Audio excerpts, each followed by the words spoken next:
So a big hello and welcome to anyone who's watching this back and to everyone who's just joined us here online today. I can see more people coming through from the waiting room. We're here today to talk about generative AI and how to use AI ethically. And I know this is the topic of lots of conversations at the moment and lots of conversations that I've been a part of. So hopefully what we've got ready to share with you today will be really useful. We've got lots in store. So here's our agenda for the next hour. We're going to talk about our approach to using AI here at Lightful, demonstrate some of the tools that we've developed so far, and hear about the thinking and the principles behind this. We'll share some ethical guidelines which you can take away, you can apply, and we'll also make sure that there's time to discuss and learn from each other too, as well as ask any questions. So do make sure you submit your questions in the Q&A box as we go through. So some of you are very familiar with Lightful and are taking part in one of our programs at the moment. But for anyone who hasn't come across us before, here at Lightful, we work with nonprofits and social enterprises all around the world. And we're a technology company with a mission to help these organisations use digital to tell their stories, to build trust and raise more money. We partner with individual and institutional donors to provide nonprofits all over the world with tools, advice and training. And our flagship learning programme is Bridge, which loads of you are really familiar with, but that stands for Building Resilience in Digital Growth and Engagement. And this is a 6-month programme of structured learning, tools and expert advice for nonprofits to help build their digital confidence and capacity, particularly when it comes to communication, advocacy and fundraising. And while working at the forefront of all things digital, we've been putting a lot of time and focus into the area of generative AI to look at what it means for nonprofits and, really importantly, how it can be used ethically, as well as what tools we can create to support the organisations that we work with. And on the call today, we're joined by Vikram, who is our head of design at Lightful. He's part of our AI squad and he also heads up designer research for us. Vikram has been leading discovery and design within our AI squad, and he's been doing a lot of work to make sure that we've identified and adhered to ethical principles in our work with AI. And we also have Jonathan online with us today. Sadly, he hasn't been well, so isn't actually able to speak today, but he's going to be participating in the chat. And Jonathan's the Managing Director of Lightful Learning and has been leading our AI squad. And we have several members of the team online today representing a number of different roles and disciplines. So do say hello to them in the chat. And I'm one of the digital communications coaches, which means I get the absolute privilege of working with hundreds of nonprofits on their digital skills and strategies as part of delivering our digital training programs. And we're also joined in the chat by some of our other coaches. We've got Sabina, we've got Naz and Alice on the line as well. So they're on hand to help answer any questions that you have. But now we'd like to hear from you in some polls. So you should see a Zoom poll come up on your screen in just a moment. And that will be asking you if you currently use AI in your work and how confident you feel about using AI ethically. So no right or wrong answers, just really helpful for us to get a sense of where you're all at today. And if you do use AI, please post in the chat and let us know how. So that might be something really simple. It might be a really big part of the work that you do, but we'd love to just hear from you. So do fire away, drop message in the chat and let us know how you use AI in your work. So I'm going to give a few more seconds for everyone to answer that and for you to pop any of those examples in the chat. But we'd also like to hear how you feel about AI. So whether that's just a word or a couple of words. If you have a mobile device, you can scan the QR code on the screen now and be part of our word cloud or head to Slido, or just use the chat. You can just fire away in the chat. Let us know how you're feeling about using AI. It might be positive, it might be negative, you might be feeling a bit unsure or a mixture of all of the above. So do let us know. Thanks, Sarah. I can see you using AI for marketing and geofencing your ads. Kimberly's using it with Canva, Photoshop, HR documents. Amazing. Oh, Jamie, I can see you already using our AI feedback tool in the Lightful social platform for your social media posts. That's what we love to see. Amazing. Oh, I can see some of those words coming through now. Some people feeling a bit uneasy about the information being used inappropriately, intrigued and hesitant. Nicole, I think that probably really sums up how a lot of people are feeling for sure. Thanks everyone for contributing. That's so interesting to see, and our team will be reading and responding to your messages as well. Amazing. Keep those words coming. Maybe we'll come back and look at this word cloud at the end, and we've got a really full word cloud from everybody. But it'd be great probably to just do a little summary of what is generative AI. So I'm sure you all have some understanding of AI, otherwise you wouldn't be on the call today. But let's do a very quick summary to make sure that we're all on the same page. So how does AI work? Well, generative AI is a type of artificial intelligence that generates new content. So this could be text, images, audio, video, and generative AI is designed to produce new outputs. So it's learning and it's creating something new. And you might be wondering how it does all of that. So I'm going to talk through 5 really quick points, which hopefully helps explain some of that process. So firstly is training. Generative AI starts with a training phase where it learns from loads of existing data. So it's like it's read a lot, it's studied, it's learned lots of things. If it's being trained to generate an image, it will learn from images or artwork or photos. And during the training, it learns to recognize patterns in the data that it's receiving. So it might learn what different objects look like, different animals and different pictures through exposure to lots of data. And then once it's been trained, it can now create new content based on those patterns that it's learned, based on that wealth of data that it's learned from. So it's like it's then making its own version of the data that it was trained on. It's coming up with new data of its own. And there's also some kind of randomness and creativity in how generative AI creates content. And that kind of makes it feel quite creative, sometimes surprising. I don't know if any of you have examples of where you've put something into a prompt, maybe like ChatGPT, and it's come out with something really weird or surprising. And it can use this creativity to kind of create something that doesn't actually exist. It might create like a mythical creature or something like that, using a compilation of knowledge that it already has. There is a really funny Instagram post, which I've asked Sabina to share in the chat. It shows how someone repeatedly asks ChatGPT to make an image of a bunny happier, and you have to swipe through all of the tiles, but it really tickles me. It makes me laugh a lot because it's just a bit of a taster of the kind of extreme bounds of the creativity that it can have. So do have a look if you want a bit of a laugh, but make sure you swipe through to the end because it just gets better and better.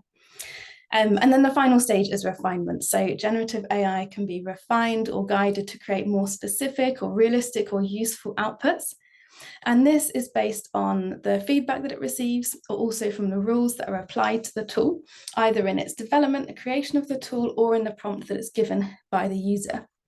So it's a very, very quick summary. There's a lot more depth to it that we don't have time to go into today, but basically generative AI learns a lot, it recognizes the patterns, and it uses those patterns to make new stuff. So in just a moment, I'm going to hand over to Vikram to talk about what our approach at Lightful has been when it comes to working with generative AI and what we've been up to so far.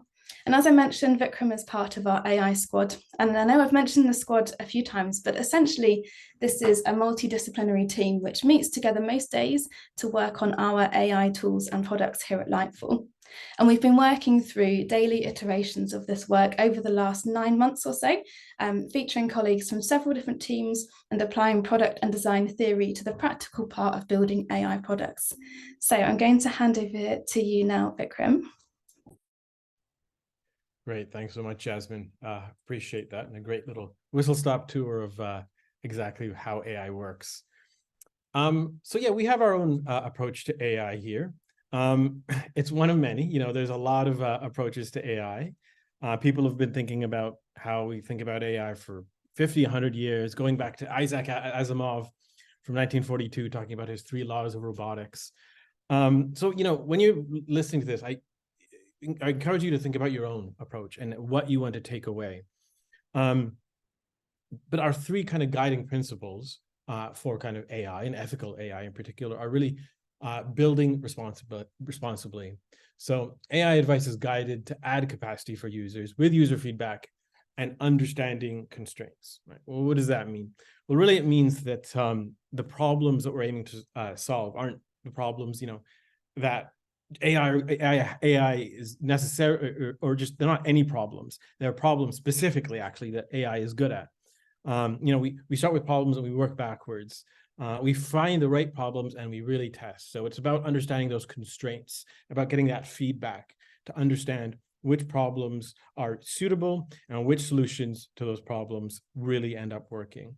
And I encourage you to do this: test, identify patterns, identify what the AI does well, and focus on those through feedback and understanding of the constraints, and then continue to update how you use AI. Right? So it is a bit of effort.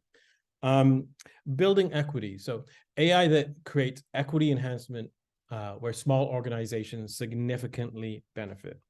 So what does that mean? Well, we're going to show you some prototypes in a second, and they're going to be pretty bare bones. But when we actually design them, you'll see, and hopefully you will see them, that they're very accessible, very friendly, and very usable, and very understandable, and very transparent. So it really means bringing everybody up to a certain level of capability through the design of these tools, upskilling organizations that have no skill, and creating a kind of even level of capacity and capability. Building trust. AI tools only use AI tools only if it helps craft empathetic, authentic, logic-based, trust-building work. And how do you ensure that these tools are empathetic and authentic? Well, as I said, it kind of comes to being transparent to the user, to who's ever engaging with it, about what the AI is doing, and that you are using AI, and not giving tasks that it's not very good at, to be frank.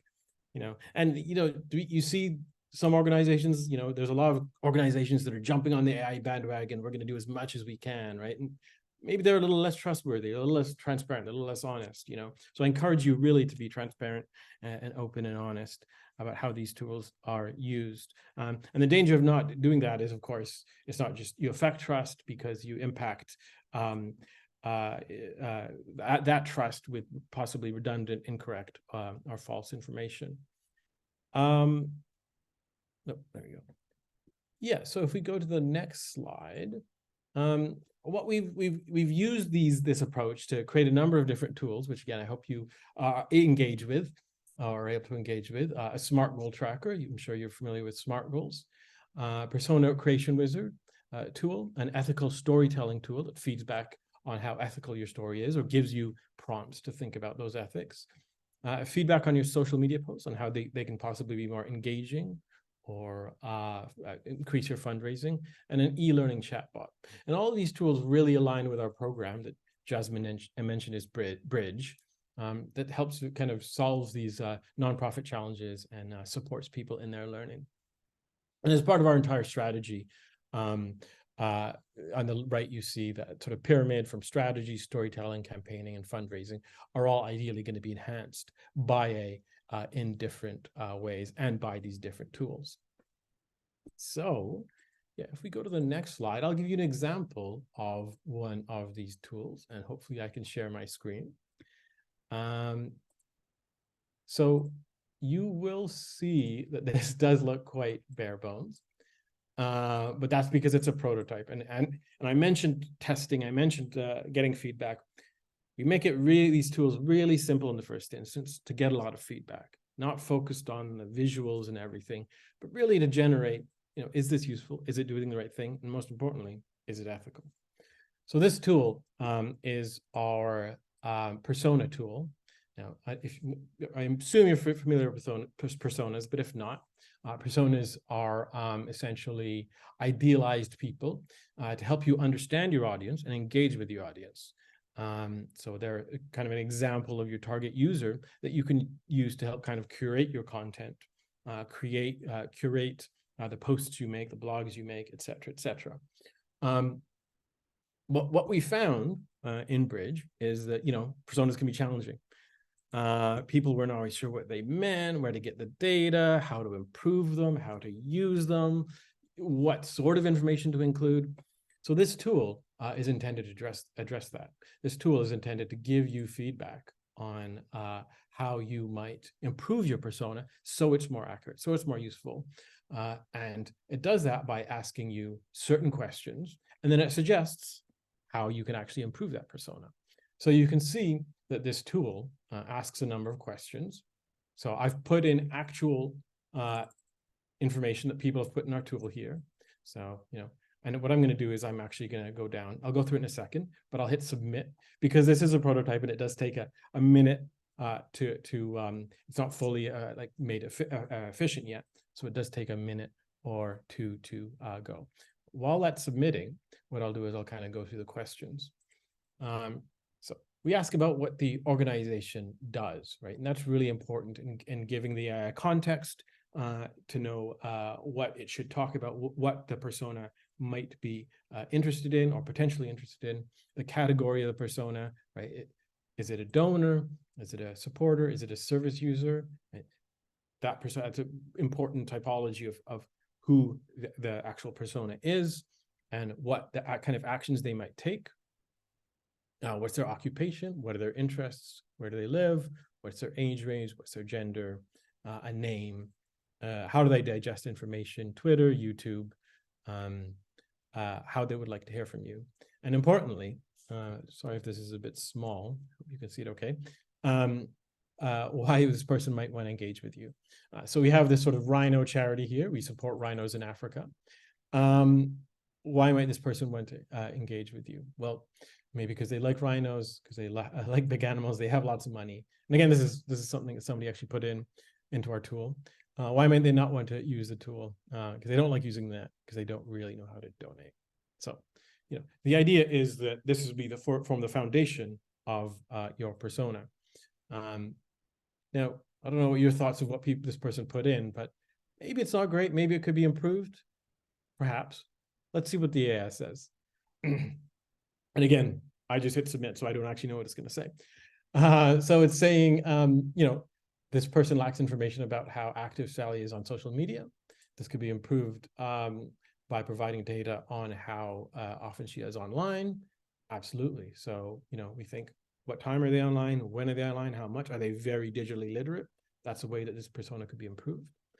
Motivations for engagement, lack specific reasons about why the persona would want to engage. These could be improved by understanding her motivations and values. Absolutely. I think that's a good point. Does she have specific end goals for rhino protection? Does she feel strongly about supporting African communities? Very interesting prompt. Potential barriers. It's saying here that maybe she has a lack of trust, or is there anything else that you might consider because they're a bit vague? Preferred communication modes. So we talked about, how she Twitter and YouTube, she likes that, email and in person, but how often might be something that's useful to know. Does she like event invitations, updates, volunteer opportunities? So these are all sort of prompts to help you improve your persona. So the idea behind this tool, and it will be hopefully developed a lot more and look something like our platform here. It'll take you through this process where you input this, you read the improvements, and you go, that's how I can improve my persona. I'm going to go improve it. And you update all of this information, or you do a little research. And then maybe you say, now let's see what it says. Maybe it has more feedback. So again, it's this sort of iterative approach that we develop it, but actually we also get users to engage with our tools in this way as well. One other thing it did here, it also lists the assumptions. Now, I'm going to get back to this, but it's talking about the assumptions that the AI itself is making. Now, that's interesting, but I will get back to that. So that's an example of our tool. And again, it'll be a lot more kind of intuitive and usable as we move forward and as it's developed. But this prototype is available, and I believe, Jasmine, we are going to send it out. Oh, great. Cool. And should I pass back to you then to present again? Great. Thank you. So going back to the presentation now. So we got some great feedback, and I don't just mean positive on this tool and on other ones, but really useful feedback, and useful because it helped us improve the prototype. Now, what this prototype really is it is an actual prompt, right, that we are submitting to OpenAI, and it comes back with information, and it shows that to the user. But this also includes the interface, so what you're actually seeing, right? So there's a number of levels there that we need to think about and we need to improve. So there's a little bit of feedback here that we have received. So very useful because it gave me some ideas I hadn't thought about and probably should. Reminds us to segment and target like-minded donors, encourages us to use multiple avenues to attract donors, highlighted the weakness in my responses and suggested improvements for it. Now, hope maybe you're noticing here in this feedback is it's not saying here's what your persona should say. It's not pretending to be a persona, right? Because one of the things that AI does, it can confabulate information. What this is doing and what this feedback is hopefully illustrating is it's prompting these people to think, it's prompting them to learn. And we think that's quite important. We, as mentioned, we run an education program, but we also think that it's the best way actually to use AI, right? You know, it's not necessarily doing all the work for you, which I'll get into a second, but it actually can support you and help expand your thinking. So what does an ethical approach to AI actually look like? What ethical kind of principles did we have in mind as we developed this and our other tools? Well, just taking a step back, it's important to think that there are different kind of dimensions, right? You can think about, well, the person who built this AI, they need to have ethics in mind about what data it's trained on, who supervised learning on the AI. But it also comes into how we use it, right? Are we aware of its biases? Are we using it responsibly? Are we fact checking? Are we not spreading misinformation? Are we using it to get rid of kind of our staff and human workers? What world are we creating by using it? Are we creating a flood of information that no one will read? Are we simply raising people's workloads because now they can do more, right? So think about these different dimensions, I would suggest, as you move forward. And some prompts for that might be, if you go to the next, yeah, thank you, are these four aspects. So responsibility and accountability. AI systems should be accountable and traceable. They should avoid conflicts with human rights norms and threats to environmental well-being, right? So who's responsible for what an AI produces, right? What the output is. Is it the person using the AI? Is it, AI? Is it OpenAI? Is it all of society?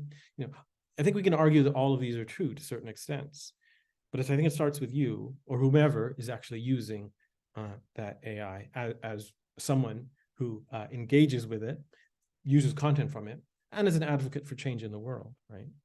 And the environment too. We need to be aware of the impacts. We know that AI year on year is going to use about 85 terawatts of energy, more than a small country, right? We know that generating an image is about the same energy as charging your phone, right? So we can't be frivolous with AI when thinking about these things, right? And transparency, right? Transparency and explainability is key. People should understand how AI is being used and if and when their data is being stored, right? So what is the AI thinking about? How is it using this data and making these decisions? Is it making decisions maybe it shouldn't be making, right? We've heard that some artists are getting quite angry at companies for using their art to train their AI models. This will be obviously a continuing challenge, but also it's challenges, as I mentioned, for people using these AIs, right? If you're using AI for images and text, are you using the responsibility? Are you potentially manipulating people with fabricated images and text, right? These are things to consider. And ensuring that people know how their data is being used when they input it, if you're creating an AI tool, as an example. Fairness. AI tools should promote social justice, fairness, and non-discrimination, we'd argue. I'm sure you've heard about biases in algorithms in AI. The data that AI is trained on can vastly affect its bias. A great way to ensure that this is avoided, as mentioned, is, we don't put these big problems inside AI's hands. But, I think it's also important to play with ChatGPT and understand those biases, right? Try challenging questions and see if you notice any biases. And then you can adapt. And maybe you say, this isn't the right problem for AI, because maybe there is a bit of a bias in there. Inclusivity. What kinds of barriers are there to people accessing these kinds of advantages of AI, right? AI should always take an inclusive approach to ensure that AI's benefits are accessible to all. Is there any barriers? As I mentioned, when we design things, we always try to make them as accessible to all, right? As easy to use, and for those right problems. So those are sort of general principles that you might think about. Now, how we have thought about them in a specific sense when we've worked with AI, I'll talk a little bit about that. So what I would recommend is that you don't rely on AI for factual information. So AIs have no sense of truth, let alone consciousness. This is a fun, ongoing argument, and it may change. But best as we can understand, they're merely pattern recognizing and making machines. Therefore, they'll often confabulate factual information. This is especially true for idiosyncratic information, the mayor of a mid-sized city or the birth date of an author. So always double check any facts AI presents. Rely on authenticated and ideally multiple sources. This is something we know from the web, but is even more true with AI because it will just confabulate information. If you look at that little example there I am chatting to an AI, and I ask it who the president of Goldsmith College is in 1977. It's a little bit blurry there, but it just makes up a name. Right? It makes up a name, and it says that's the person, because it's just a pattern that seems right to the AI. In the future, it may have access to the web, or it already does. But even then, we need to double check. We need to ensure that we're checking that information for factual accuracy. The next one then is, understanding that AIs can reduce complexity into generic outputs. So we know, as Jasmine said, that AIs are trained on patterns. They're sort of trained to show the most likely pattern is the best, right? The most likely thing in response to this is the best. So when AI, when AI's output content, it distills the complexity down to the most probable response. So based on inputs received, AIs will then infer the most likely output. So it's like a, tennis match. This comes, I'm going to send that back, likely, right? And there's a bit of variation there. You can play with it a little bit, but it's taught that the most likely is the best. So this isn't always a problem, but can be harmful in terms of biases, And this is you could again play with this to find out, but this is really evident in things like images, right? So for example, image generation software will only show stereotyped examples of people, There's a really good article I have a link to there, which you can find in the PDF about AI image stereotypes. You can put in someone from India, and 100 times out of 100, you say, show me a person from India. It'll look like a guy with a beard and a turban in orange. I don't know if you've been to India, but or met Indian people, you've just met one. They can look very different. They look very varied. But it is often the case that, it is almost always the case, AI will show a very generic image. You look at America and you look at someone from Guatemala, they'll show very stereotypical images of that. So it's really important to be aware of that. And that's also true in text, right? It's not just images that happens. And it's often more difficult to detect in text, but it's really important to do so. Let's go to the next slide, please. Get AI to describe its assumptions. So remember, I mentioned this before when we were looking at the tool. AIs make assumptions about your input, about what it thinks you want to hear. However, it's not always clear what those assumptions are. So be sure to get AI to describe what it, quote unquote, thinks. This can be as simple as asking the AI what its assumptions are. You can then get the AI to adjust its assumptions and reinterpret the results. So this helps prevent biases that may be smuggled into its feedback kind of without you knowing, right? So because the data it's trained on might have certain assumptions within it, or it, for whatever reason, has different associations for what you're saying, you can get those to reveal themselves by asking it about these assumptions. No, not always. And part of the challenge is what's known as XAI, is the explainability of AI, which is a challenge. But this is one way, and we'll hopefully see ways that we can increase the level of explainability of what an AI is, quote, thinking. Go to the next slide, please. And this is, I think, I would argue, a big one. This is something we talked about a little bit before. So use AI to get you help. Use AI to help you think rather than replace your thinking. You know, AI, as I'm sure you've seen, can do many tasks, but it's not always wise to get it to replace all your kind of cognitive, thoughtful tasks. You know, it's really easy to want AI to do everything, but relying solely on AI without a sort of human in the loop can result in incorrect, generic, or biased content. You know, we are responsible for AI content we claim as our own. So we need to, again, ensure that we have a human in the loop. And by that, you can see in the little graphic there, hopefully, is, you know, you create your input to the AI pushes it back out.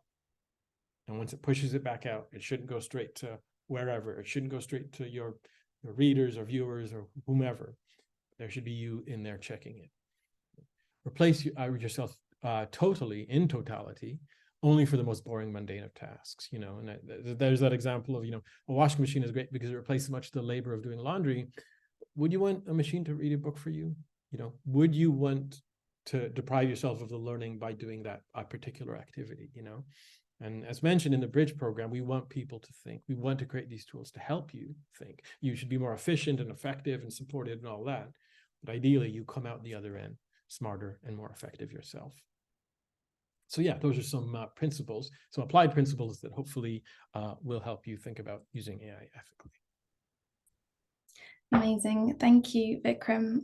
Loads to think about there, as I'm sure you'll all agree. I can see you've had lots of messages coming through in the chat.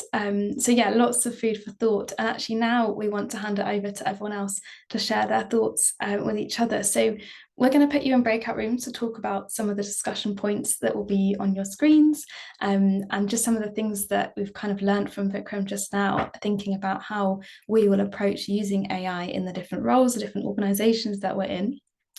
So we're going to share a link to a Jamboard for everyone to chip into. If you haven't used one of those before, it's just a Google tool with loads of post-its, and you can all scribble down thoughts and ideas on there. And we've got a few pages set up, but there are actually a lot of people here. So if you want to cram it with post-it notes, feel free. If you want to make new pages, that's totally fine as well. But basically, we'd love you to go into your breakout rooms and talk about these different discussion points that are on the screen.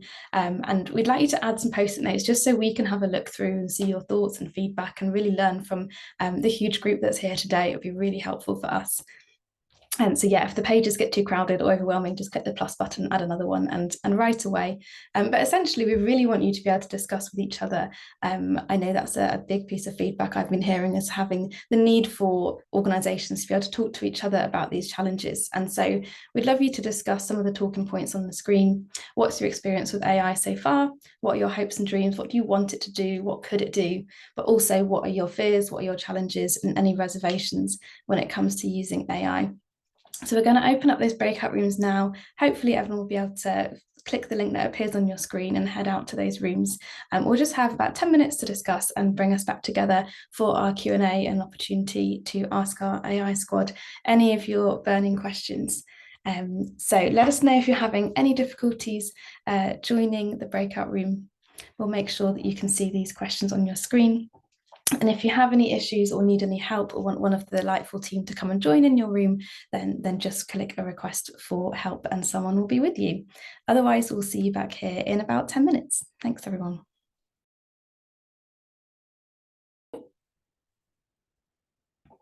There we go. But welcome back, everyone. I can see everyone gradually coming back in, and I can see lots of notes on the Jamboard. If there were any particular kind of key things that came out of your discussions that maybe you haven't captured on the board or that you'd like to share with the group, then do share in the chat. It'd be really interesting to hear what you talked about. I particularly liked on one of the hopes and dreams tiles, someone had said that it would be amazing if you could have a robot with AI that can complete household chores. That is the dream, isn't it? So that's such a great idea. Love that one. Saw some challenges coming up about the biases, which Vikram was mentioning earlier. Losing the human touch, I think is a really important one. Thank you everybody for sharing, and I hope you found those conversations really helpful. Oh, Jaleesa, I'm glad it was helpful. Yeah, do let us know in the chat if anything particular came out of those chats that maybe was surprising or something that you've learned.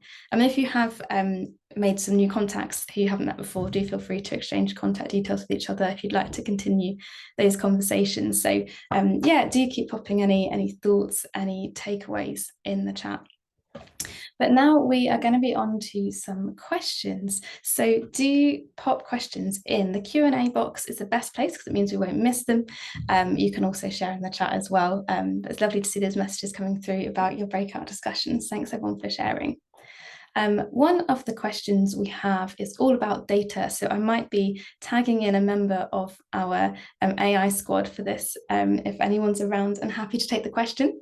So one of the questions that we had through was saying, what about the data that we enter into AI? So where is this stored? Thinking about things like GDPR, particularly in Europe. So is anyone online, perhaps Michael or Vikram, able to kind of chip in and talk to us about, yeah, that data storage and anything that we should be thinking about when looking at that?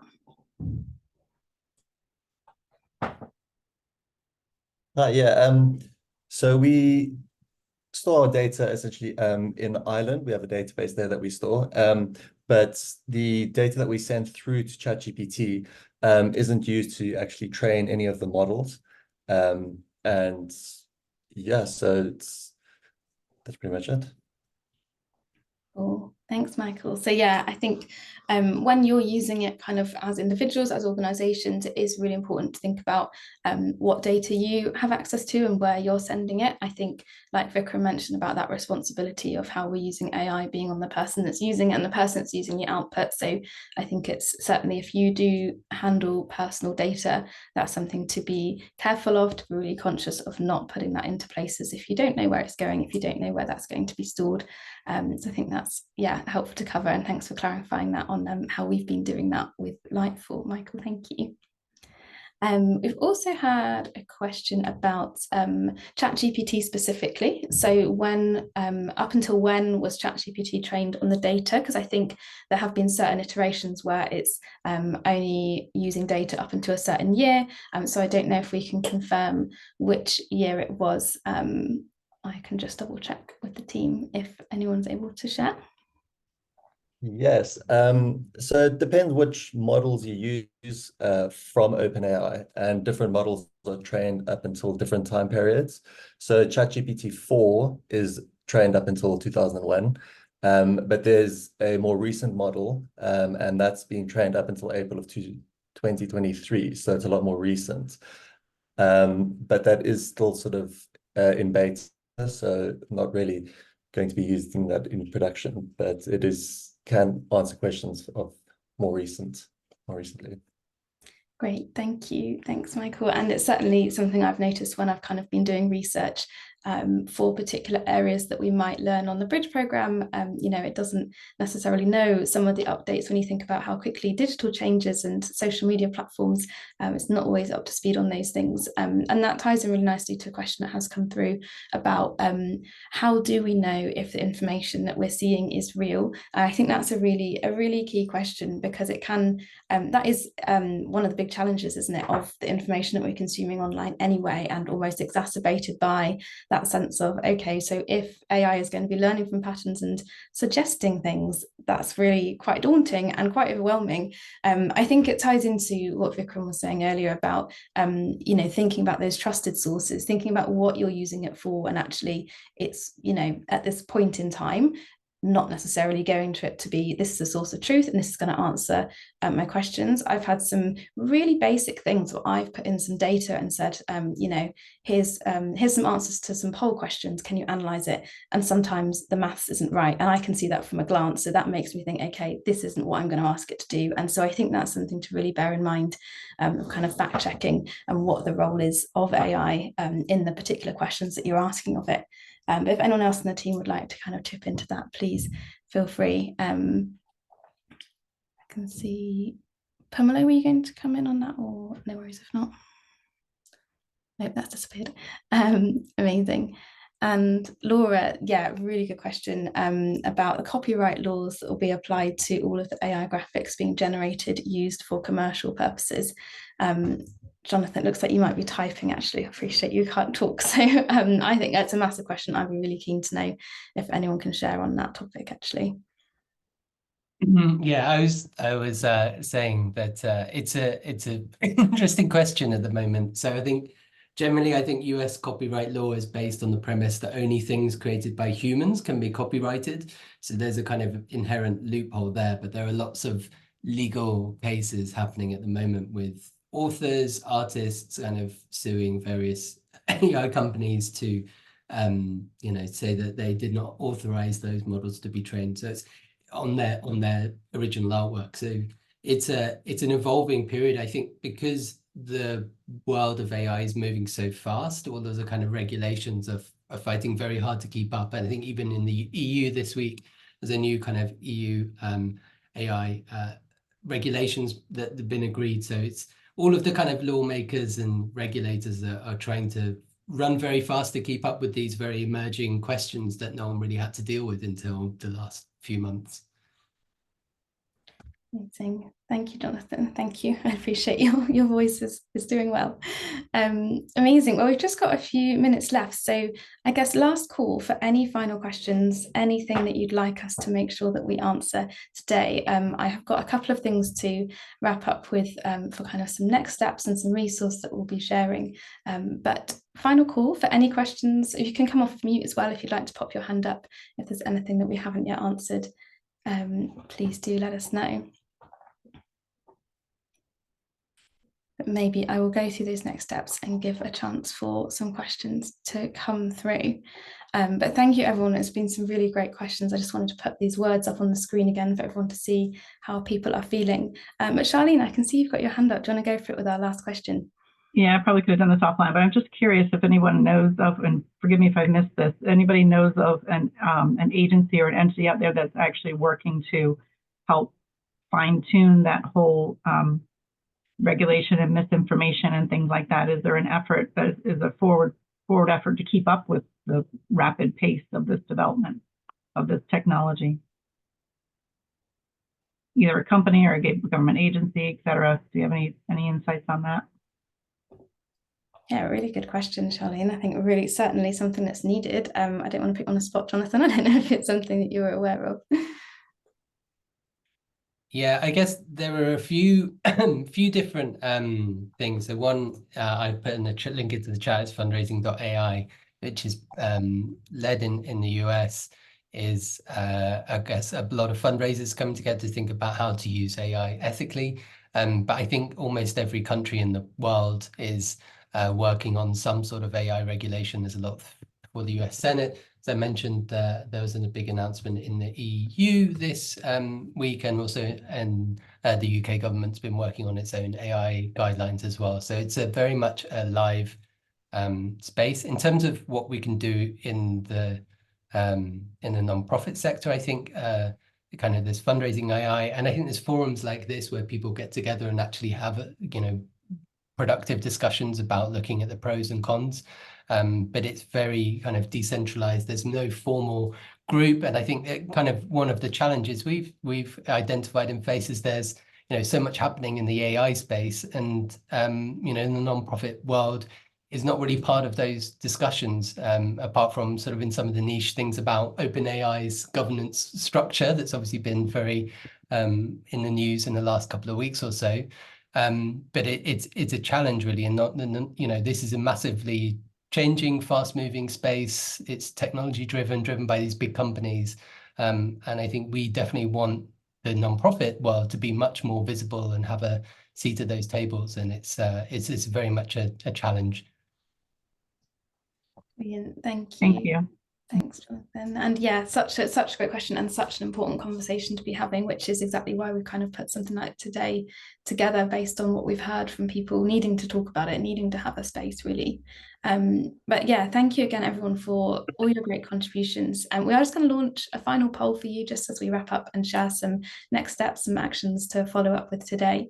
It's just going to ask, I saw a few comments in the chat actually saying that they've heard of kind of new creative ways to use AI from those discussions that they hadn't thought of before. So that's kind of your first question, asking how confident you're now feeling about it, and then also just a rating of how you found the session. So 5 being very useful, 1 being not useful at all. And just while you're answering those, I'm going to wrap up with some next steps. So we would, of course, love you to apply the ethical principles, things that Vikram shared with us, to the way that you're working with AI. So we'll be sharing all of this with you in a PDF, in an email tomorrow morning, along with the recording.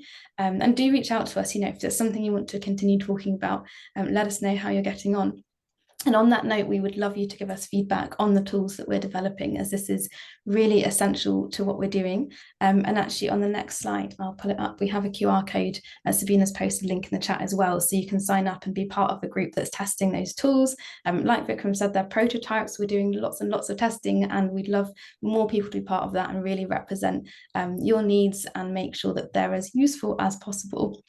And also in the email that we'll share afterwards, we'll give you links to test our ethical storytelling tool, as well as our Persona Wizard tools for free.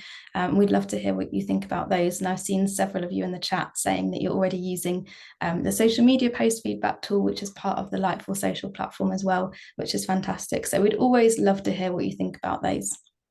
But yeah, just to wrap up with a huge thank you for everyone for joining us today, and big thank you to Vikram for sharing a great demo and really, really great learnings with us as well, and for all of the team for joining in. But please do sign up to test those tools if you'd like to. Of course, you can follow us on social media to stay in the loop on all the work we're doing in this space. But yeah, big thank you to all of you. I hope you have a great rest of your day, and thank you for all those great messages, all of your post-its on the Jamboard. We'll make sure that we read and review all of those. So yeah, big thank you, everybody, and I hope that we'll see you again at another webinar very soon. Bye, everyone. Thank Thanks you. very much. Thank you.